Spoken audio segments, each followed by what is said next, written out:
পিছনে গুতাচ্ছেন কেন আপনি?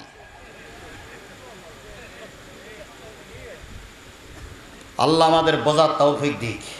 আমার ভাইয়েরা, আমি কিন্তু কারোর বিপক্ষে বলতেছি না, কারোর পক্ষেও নয়। আমি সঠিক কথাটা বলে আপনার ধর্মের পক্ষে রাখার জন্য চেষ্টা করছি। একজন লোক নামাজ পড়তে আইছে গেঞ্জি গায়ে দিয়ে, আর একজন লোক নামাজ পড়তে আইছে পাঞ্জাবি পরে।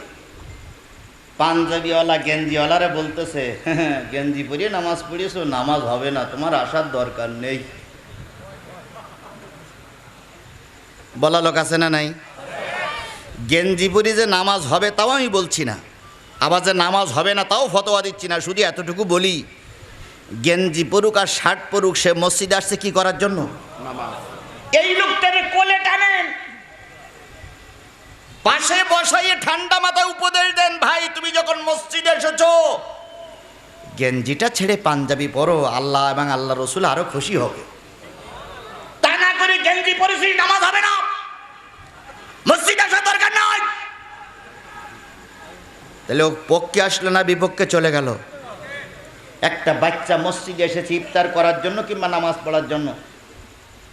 আপনার বাচ্চা যদি মসজিদে আসে আর ইমাম সাহেব জিজ্ঞেস করে বাচ্চা কার, হুজুর ভুল কর্মে এসে গেছে, আমি আনতে চাইনি কিন্তু এসে গেছে। পরের দিন আর একটা ছেলে এসে, ছেলে কার? ইফতারের সময় ছেলে না, সব কাণ্ড জ্ঞান নয়। অথচ কালকে বলো ওর বাচ্চা আইলো।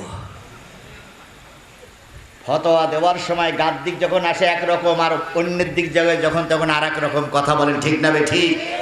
এইগুলো পরিহার। একটা ছোট্ট বাচ্চা মসজিদে আসলো, ওরে আদর করেন, মহব্বত করেন, নামাজের নিয়ম কানুন শিখাই দেন। ও মনে মনে ভাববে এটা বড়দের জায়গা নয়, এটাও ছোটদের জায়গা। আর যদি হেঁকে তাড়াই দেন তখন বাড়ি যেয়ে বলবে, মা আমি ওখানে যাব না, ও বড়দের জায়গাও আমার না। এই ছেলেটা বেনামাজি হওয়ার মূল আপনি। কথা বলেন, ঠিক না বে ঠিক? এই জন্য ফতোয়া দিবেন ঠিকই, কিন্তু যেই ফতোয়া দিলে সমাজে ফিতনা সৃষ্টি হয়, আল ফিতনাতু আসাদ্দু মিনাল কতল, ফিতনা সৃষ্টি করা হচ্ছে কতলের চাইতে আরো জঘন্যতম কাজ।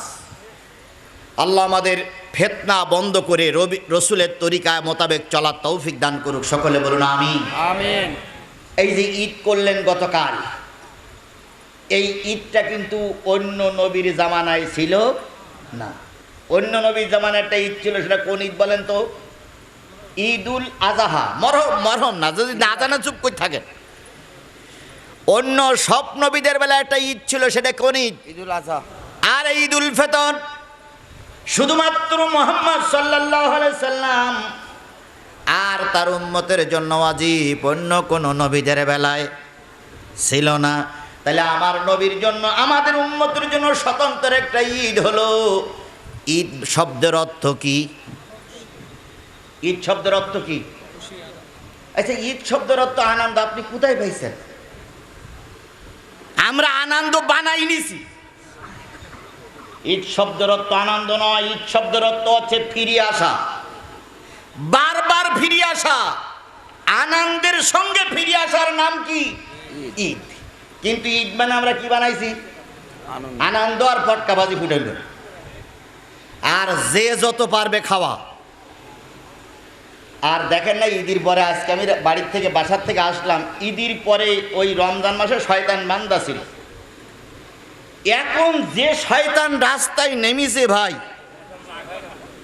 ওই ইবলিশ শয়তান আর এই এলাকায় নেই। ওরে সর্বনাশ, মেয়েরা যে কি কায়দায় রাস্তায় নেমেছে। আমার ড্রাইভার বলতেছে পাশে ছেলেটারে যে পুরুষের হাঁটুর টাকনুর নিচে ওপরে কাপড় পরা সুন্নত, আর মেয়েদের টাকনুর নিচে কাপড় পরা সুন্নত। এখন মেয়েরা টাকনু ছাড়া আরো এক বিঘিত উপরে কাপড় পরতেছে, আর এত টাইট ফিট প্যান্ট আর পায়জামা পরিস। আমি চিন্তা করি ও যদি ছোট রুমে যায় তাহলে ও খুলবে কি করে? অথচ মেয়েদের পোশাক পরতে হবে কি?